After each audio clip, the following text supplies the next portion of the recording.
성경에서 두려움이라는 말이 맨 처음 나오는 대목은 창세기 3장 10절입니다. 아담의 말입니다. 여호와 하나님이 아담을 부르시며 그에게 이르시되 내가 어디 있느냐 이르되 내가 동산에서 하나님의 소리를 듣고 내가 벗었으므로 두려워하여 숨었나이다.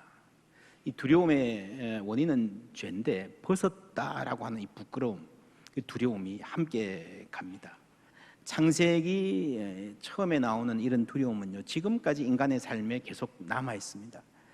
몇 해 전에 미움받을 용기라는 책이 한국에서 많이 팔렸죠.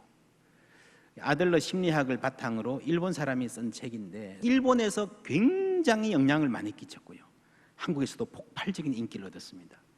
이 책이 미움받을 용기라는 책이 많이 팔린 나라는요, 일본과 한국 두 나라뿐입니다. 이 내용은 간단합니다. 타인의 시선을 너무 의식하지 말고 좀 담대하게 살아라, 이런 이야기인데요, 혹시 남들이 나를 어떻게 볼까, 오해하지 않을까 노심초사하며 사는, 내가 부끄러워서 두려워하여 숨었나이다 하는 이 아담의 고민과 고통이 유독 심하게 생겨진 두 나라 아닐까 싶어요.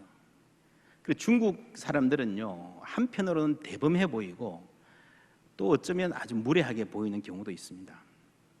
반면에 일본 사람들은 아주 예의가 바랍니다. 그래서 일본 사람들을 조금 경험해 본 분들은요, 좋은 인상을 말합니다. 얼마나 공손하고 질서를 잘 지키는지, 일본에 여행 가보면 거리가 얼마나 깨끗한지. 맞습니다. 배울 점입니다. 그런데 좀 더 깊이 사귀어본 사람은요, 그 가정에 가보거나 직장생활을 함께 해본 사람은 또 다른 이야기합니다. 그렇게 공손하던 남자들이 집에 와서는 폭군이 되고, 공적인 자리에서 예의 바르고 윗사람에게 순종적인 사람이 사적인 관계에서 혹은 아랫사람에게 정말 함부로 구는 모습을 보이는 경우가 참 많습니다. 미움받을 용기라는 책이 많이 팔린 나라, 여러분 이해가 가지 않습니까? 깍듯하고 예의 바르게 행동하는데 내 마음이 편하지 않은 거예요. 불안해 사는 거예요. 그런데 일본과 한국인들이 이런 점에서 일본인 비슷한 이유는요, 이 가까운 나라여서 성향적으로 본래 그런 건지, 아니면 일제 강점기에 일본 문화와 시스템의 영향을 많이 받아서인지는 모르겠습니다. 성경에서 두려움이 나오는 두 번째 대목은요, 가인입니다. 새 번역입니다. 함께 읽어보겠습니다. 가인이 주님께 말씀드렸다. 이 형벌은 제가 짊어지기에 너무 무겁습니다. 오늘 이 땅에서 저를 쫓아내시니 하나님을 뵙지도 못하고 이 땅 위에서 쉬지도 못하고 또 돌아다니게 될 것입니다. 그렇게 되면 저를 만나는 사람마다 저를 죽이려고 할 것입니다. 아멘. 두려움이 있습니다. 왜곡되고 과장된 두려움은 죄의 결과입니다.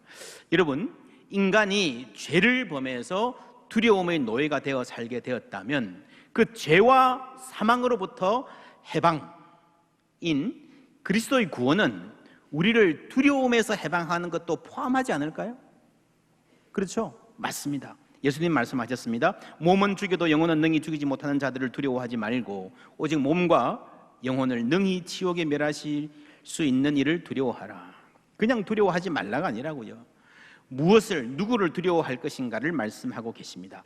여러분, 몸을 죽일 수 있는 자를 두려워하지 말라, 이 말씀을 듣던 베드로, 야고보 이런 사람들이, 그 제자들이 말을 들을 때 어떤 반응을 했을까요? 이 말을 받아들일 준비가 전혀 안 돼 있었습니다. 그러다가 십자가를 앞두고 다 도망갔습니다. 몸을 죽일 수 있는 사람을 두려워했습니다. 그런데 그 이후 어느 시점에 정말 이 말씀대로 이 사람들이 죽음을 두려워하지 않는 사람들이 되었습니다. 그랬기 때문에 오늘의 기독교가 있는 것입니다. 여러분, 이 사람들의 마음을 하나님께서 어떻게 인도하셨을까? 저는 한번 들여다보고 싶습니다. 이런 맥락에서 바울의 편지 빌립보서, 아주 중요한 자료입니다. 바울이 로마 감옥에서 황제의 칼날을 눈앞에 두고 쓴 편지입니다. 이 편지에서 바울은 이렇게 말합니다. 함께 읽습니다. 아무것도 염려하지 말고 다만 모든 일에 기도와 간구로 너희 구할 것을 감사함으로 하나님께 아뢰라. 그리하면 모든 지각에 뛰어난 하나님의 평강이 그리스도 예수 안에서 너희 마음과 생각을 지키시리라. 이 말에는 바울의 고백이 담겨 있습니다. 아무것도 염려하지 말고 내 몸을 죽일 수 있는 로마 황제 앞에 서야 하는 날이 시시각각 다가옵니다. 그런데도 감사함으로 기도했더니 하나님의 평강이, 그 샬롬이 내 마음과 생각을 다 지켜주시더라는 고백이 담긴 말입니다. 그냥 하는 말이 아닙니다. 듣기 좋으라고 하는 말이 아닙니다. 여러분, 두려움은 우리의 마음과 생각, 우리의 감정과 판단 능력, 상상력을 파고 들어온다 그랬습니다. 여러분, 앞으로 두려운 일이 있으면, 이번 주에 뭘 해야 되면, 어려운 일이 있으면 생각하지 마. 잘 될 거야. 잊어버려. 신경 꺼. 그런데 여러분, 그게 되나요? 신경 꺼 한다고 되나요? 오죽하면요, 신경 끄기의 기술이라는 책이 있겠습니까? 그런 책 많이 팔리고 있습니다. 2년 전에 미국에서요, 베스트셀러였습니다. 신경 끄기의 기술. 바울은 재판을 앞두고 신경 끄기를 시도하지 않았습니다. 내가 재판을 받아야 되는데 죽을지 모르는데 그거 생각하지 말자. 그렇게 노력하고 소위 마음 챙김, 이런 걸 시도하지 않았습니다. 빌립보서 2장 17절 말씀 함께 읽습니다. 만일 너희 믿음의 재물과 섬김 위에 내가 나를 전제로 드릴지라도 나는 기뻐하고 너희 무리와 함께 기뻐하리니. 여러분, 전제라는 말이 우리가 들으면 그냥 뭐 이런 단어가 있구나 싶지만요, 옛날 이때 사람들은 전제라는 말 들으면 어떤 그림이 확 떠오르는 아주 생생한 그림 언어입니다. 이거는요, 짐승을 제사를 지낼 때, 짐승 제사를 지내면 뭐가 나옵니까? 피가 나오잖아요. 붉은 피가. 그 위에 포도주를 붓는 겁니다. 포도주가 색깔이 무슨 색깔입니까? 빨간색이잖아요. 그럼 이게 튀고 막 흐르는 그 장면을 말하는 거예요. 무슨 말이겠습니까? 나를 전제로 드릴지라도. 네로 황제가 사형 판결을 내려서 내 목이 잘리고 그 피가 솟구치면서 땅바닥으로 흐르는 장면을 생생한 언어로 말하고 있는 거예요. 그래서 상상하면서도, 아주 구체적으로 말하면서도 평안을 누리는 것, 어떻게 가능했을까요? 1장 23절에 이런 말씀합니다. 내가 둘 사이에 끼었으니 차라리 세상을 떠나서 그리스도와 함께 있는 것이 훨씬 더 좋은 일이라 그렇게 하고 싶으나. 세상을 떠나서 누구와 함께요?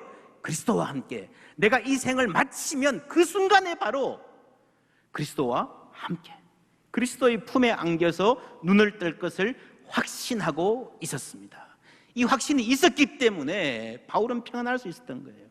여러분, 그 그리스도를, 그 부활하신 주님을 바울이 만났습니다. 어디에서요? 다메섹 도상에서.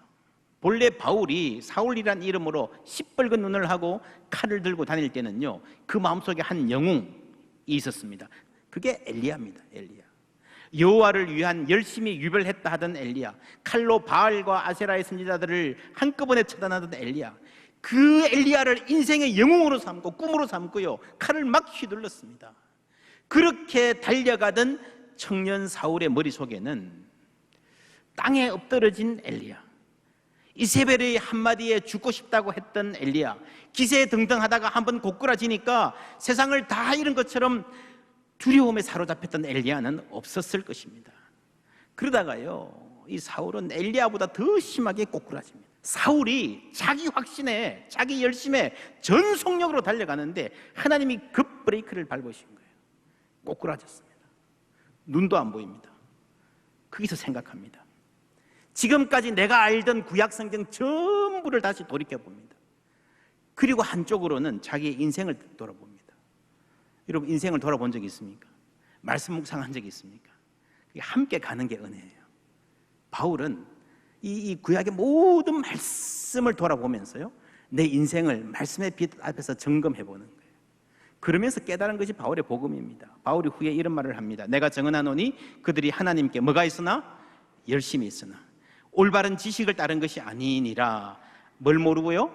하나님의 의를 모르고 자기 의를 세우려고 힘써 하나님의 의에 복종하지 아니하였느니라. 열심, 자기 열심, 하나님의 의, 아주 중요한 단어들입니다. 우리가 복음을 이해하는데 여러분 보이십니까? 엘리야의 열심, 청년 사울의 열심, 그죠? 내가 증언하노니, 그들이 내가 증언하노니, 이 말은요, 내가 해봐서 아는데 라는 이런 말입니다. 나도 엘리야처럼 칼 들고 설치고 다녔다는 거죠. 나의 열심, 나의 의, 나의 꿈, 그거 믿고요 다녔다는 겁니다. 그러다가 고꾸라졌어요. 여러분, 쓰러진 엘리야를 일으킨 것은 엘리야의 열심이 아니라 하나님의 신실함이었습니다. 엘리야의 열심은 소진되어도요, 엘리야의 힘은 다 떨어져도, 온 나라를 흔들던 그 용기와 기계는 다 사라져도 하나님은 여전히 신실하셨습니다. 엘리야의 모든 계획이 다 실패해도 하나님의 계획은 여전히 살아있는 줄 믿습니다. 하사엘, 예후, 엘리사를 준비시키시고 바알에게 무릎 꿇지 않는 7천인을 남겨놓으신 하나님의 신실하심. 여러분, 하나님의 신실하심은요, 하나님의 의, 하나님이 의로우시다는 말과 거의 동일합니다. 왜 그런지 제가 설명해 볼게요. 지금 엘리야의 불만은 그겁니다. 하나님, 내가 하나님을 위해서 이렇게까지 열심히 했는데 그냥 놓아두시다니, 이세벨의 칼춤 앞에 무방비로 노출시키다니 너무하신 것 아닙니까? 하나님 신실하신 것 맞습니까? 하는 항변입니다. 이 항변은 구약 성경에 아주 자주 나옵니다. 대표적으로 하박국 1장, 여호와여 내가 부르짖어도 주께서 듣지 아니하시나니 어느 때까지리이까? 내가 강포로 말미암아 외쳐도 주께서 구원하지 아니하시나이다. 주께서는 눈이 정결하심으로 악을 참아보지 못하시며 패역을 참아보지 못하시거늘.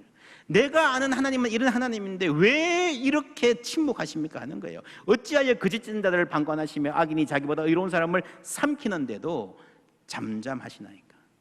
하나님 신실하신 분 맞습니까? 하나님 의로우신 분 맞습니까? 하는 질문입니다. 이에 대한 하박국의 대답 함께 읽겠습니다. 이 묵시는 정한 때가 있나니 그 종말이 속히 이르겠고 결코 거짓되지 아니하리라. 비록 더딜지라도 기다리라. 지체되지 않고 반드시 응하리라. 보라, 그의 마음은 교만하며 그 속에서 정직하지 못하나 의인은 그의 믿음으로 말미암아 살리라. 아멘. 속히 이를 것이다. 기다리라. 그리고 뭡니까? 의인은 그의 믿음으로 말미암아 살리라. 하박국에 대한 하나님의 대답입니다. 여러분, 의인은 그의 믿음으로 말미암아 살리라, 많이 들어본 것 같지 않습니까? 어디 나오죠? 로마서에. 바로 바울이 로마서의 핵심 구절로 인용하고 있습니다. 복음에는 뭐가 나타났어요? 하나님의 의가 나타나서. 하나님의 의가 뭐와 똑같다 그랬습니까? 하나님의 신실하심이라 그랬죠. 복음에는 하나님의 신실함이 나타나서 믿음으로 믿음에 이르게 하나니 기록된 바 오직 의인은 믿음으로 말미암아 살리라 함과 같으니라. 하나님이 신실하신 분 맞습니까? 세상이 이 모양 이 꼴인데 우리가 이렇게 힘든데 왜 침묵하십니까? 하는 이들에게 주신 하나님의 대답이 뭔가 하면요, 복음입니다. 복음. 복음이 뭡니까? 복음은 예수 그리스도입니다. 예수 그리스도의 십자가와 부활이 핵심입니다. 그래서 복음에는 하나님의 의가 나타나서라는 이 말을 다른 말로 하면요, 그리스도의 십자가와 부활에는 뭐가요? 하나님의 신실하심이 나타나서. 여러분, 이 하나님의 신실함을 못 믿기 때문에 우리는 내 열심으로 해야 한다고 생각합니다. 하나님의 신실하심이 아닌 내 열심, 내 믿음, 내 감정에 초점 맞출 때 우리는 넘어질 수밖에 없습니다. 그러나 복음에는, 하나님의 신실함에는요, 모든 것을 이기는 능력이 있을 줄 믿습니다. 로마서 1장 16절, 내가 복음을 부끄러워하지 아니하노니 이 복음은 모든 믿는 자에게 구원을 주시는 하나님의 뭐가 됨이라? 능력이 됨이라. 복음은 능력입니다. 뭘 설명하자는 게 아니고요, 복음 자체가 능력입니다. 이 복음은 그리스도의 십자가와 부활이에요. 여러분, 그리스도의 십자가와 부활은 우리를 구원하는 능력입니다. 어디로부터 구원합니까? 죄로부터입니다. 죄로 인한 모든 결과, 모든 아픔, 모든 망가진 것을 고치시고 치유하는 능력이 복음의 파워입니다. 여러분, 죄로 인해서 인간은 죽게 되었습니다. 복음은, 그리스도의 부활은 이 사망 권세를 이기는 힘인 줄 믿습니다. 뿐만 아니라 인간의 죄가 가져온 온갖 병폐와 부작용을, 아픔을 다 고치시고 치유하시는 거예요. 깨어진 관계를 회복하시는 거예요.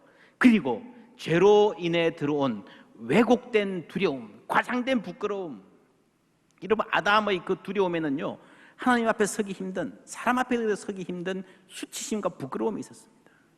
왜 우리가 정말 부끄럽지 않은 것을 부끄러워하며 살아갑니까? 자신을 감추려 하고 포장하려 하고 자꾸 숨습니까? 두려움이 있기 때문입니다. 그래서 오늘 바울은요, 복음 이야기하면서 참 재밌습니다. 내가 복음을 부끄러워하지 않는다. 부끄러워하지 않는다. 오늘 말씀 디모데후서 1장 8절에도 이렇게 나옵니다. 그러므로 너는 내가 우리 주를 증언함과 또는 주를 위하여 갇힌 자 된 나를 뭐하지 말고 부끄러워하지 말고. 밑에 내려가서 12절에 봐도요, 이로 말미암아 내가 또 이 고난을 받되 뭐하지 아니함은 부끄러워하지 아니함. 엘리야도 그랬겠죠. 실패가 부끄러운 거예요. 두려워하는 게 부끄러운 거예요. 여러분, 이 수치심과 두려움은요, 아주 가까이 있는 감정입니다. 세상적으로 보면 부끄러워야 될 상황인데 바울은 부끄럽지 않습니다. 목숨이 왔다 갔다 하는 재판을 앞에 두고도 두려워하지 않습니다. 그것이 복음의 능력입니다. 예수님 말씀, 몸은 죽여도 영혼은 능히 죽이지 못하는 자들을 두려워하지 말고 오직 몸과 영혼을 능히 지옥에 멸할 수 있는 일을 두려워하라. 여러분, 예수님의 이 말씀이 바울에게서 그대로 성취되었잖아요. 예수님은 두려움을 이긴 방법을 강의하신 게 아니에요. 두려움을 이겨봐라 충고하신 게 아니에요. 여러분, 내 몸을 죽일 수도 있는 엄청난 파워를, 두려워하지 않을 수 있는 파워를 우리에게 주신 것입니다. 그것이 십자가와 부활의 능력입니다. 복음은 파워, 능력입니다. 데살로니가전서 1장 5절 함께 읽습니다. 이는 복음이 너희에게 말로만 이른 것이 아니라 또한 능력과 성령과 큰 확신으로 된 것임이라. 아멘. 여러분, 주의 종이 설교할 때 말로만 하는 게 아니라요, 하나님이 하시는 겁니다. 그럴 때 뭡니까? 능력과 성령과 큰 확신으로. 할렐루야. 여러분, 두려워 말라 충고가 아니에요. 어떻게 하면, 어떻게 해서 신경을 끌 수 있을까, 그 방법을 찾아보자는 게 아니에요. 복음의 능력입니다. 성령의 큰 확신입니다. 죄와 사망의 권세에서 우리를 해방하시는 능력입니다. 아울러 불안과 두려움에서, 잘못된 수치심에서 우리를 자유케 하시는 능력인 줄 믿습니다. 예배 가운데에, 말씀 듣는 가운데에 이 능력이 우리에게 임하는 거예요. 성령께서 큰 확신을 주시는 거예요. 그래서 예배 가운데 우리가 말씀으로 새롭게 되고 강건해지는 겁니다. 우리 찬송했습니다. 세상 살아갈 동안 나와 함께 하시고 세상 떠나가는 날 천국 가게 하소서. 우리가 이거는 믿어요. 세상 떠나가는 날 천국 가게 하소서. 그런데 바로 그 하나님이 세상 살아갈 동안, 내가 세상 살아가는 모든 날에 나와 함께 하신다는 것도 믿으시길 바랍니다. 여러분, 복음의 능력은요, 우리가 죽고 나서 그때 천국 갈 때만 힘을 발휘하는 것이 아니라 우리가 믿는 순간부터 우리가 사는 모든 날 동안에 함께하는 능력이에요. 불안을 극복하고 두려움을 이기고 당당히 살아갈 수 있게 하는 능력입니다. 고난 가운데도 찬송하게 하는 능력입니다. 날마다 나에게 찬송 주니 참 놀라운 능력이로다. 할렐루야. 힘든 상황에서도 섬기며 살게 하는 능력입니다. 우리 매일의 일상에 함께 하시는 능력입니다. 이 능력은 무엇보다 말씀을 통해서 찾아오시는 하나님의 능력입니다. 그래서 이 능력을 누리려면요, 이래야 됩니다. 내 영혼 날마다 주를 만나 신령한 말씀 늘 배우도다. 날마다 주를 만나 신령한 말씀을 배우는, 주님의 마음을 본받는 자, 그 마음에 뭐가 찾아와요? 평강이 찾아와요. 여러분, 우리가 주님의 마음을 갖자 그럴 때에 주님의 마음, 우리가 자꾸 윤리적으로 노력하려고 합니다. 온유하고 겸손하고 양보하고 남 도와주고 섬기고, 맞습니다. 근데 그게 핵심이 아니에요. 여러분, 아무리 섬기려고 그래도 보세요. 좀 섬기다가 화나잖아요. 조금 온유하려고 그러다가 온유한 척 하다가 더 뿔나잖아요. 여러분, 주님의 마음을 우리가 갖는 거는요, 출발이 그게 아니에요. 온유하고 섬기고 이웃에게 잘하고 그거는요 그냥 결과예요, 결과. 출발은 뭔가 하면요, 그 마음에 평강이, 하나님의 샬롬이 있는 겁니다. 내 마음에 평강이 있으면요, 자연히 나온 이웃에게 평화를 전하는 사람이 될 수밖에 없어요. 디모데후서 1장 7절 함께 읽습니다. 하나님이 우리에게 주신 것은 두려워하는 마음이 아니요 오직 능력과 사랑과 절제하는 마음이니. 아멘. 예, 우리가 하나님 마음 갖기를 원합니다. 말씀을 통해 찾아오시는 하나님의 능력, 우리가 누리기를 원합니다.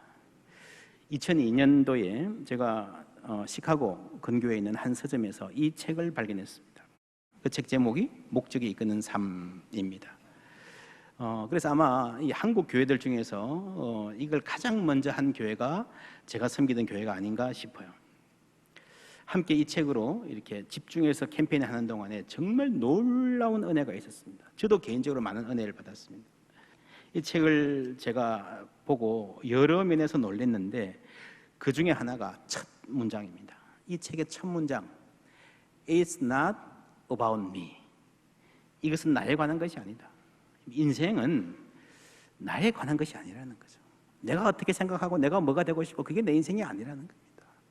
정말 용감하고 놀라운 문장입니다. 첫 문장부터요, 완전히 그냥 팍 단도직입적으로 It's not about me.